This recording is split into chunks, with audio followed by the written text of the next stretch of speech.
So hey everyone, welcome back to another quick and interesting tutorial, where in this quick tutorial we're gonna discuss how you can save the screenshot of a particular window of the Blender workspace.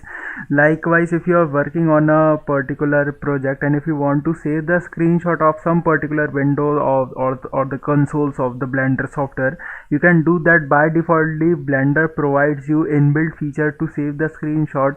So all you need to do is just first simply open the Blender on whatever device that you have been using. For example, if I open it on my Windows PC, now this is my Blender workspace. If you use Blender regularly, you are familiar with this. Now to save the screenshot, I just simply need to hit this window button over the left top corner. You're gonna find 4 or 5 options and this one says window. Just simply click on this button of Windows. When you click there, now here on this list you're gonna find 2 options. First one is save screenshot and second one says save screenshot editor.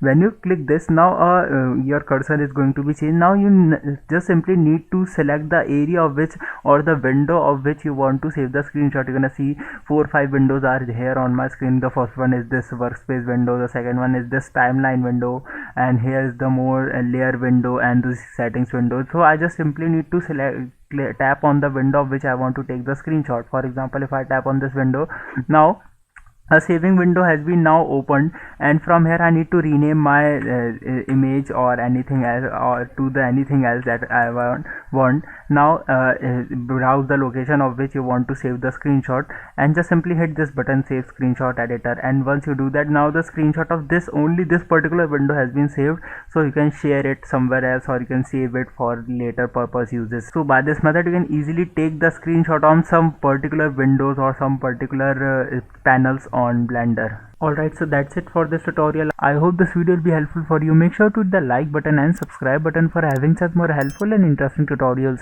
See you in the next one. Take care.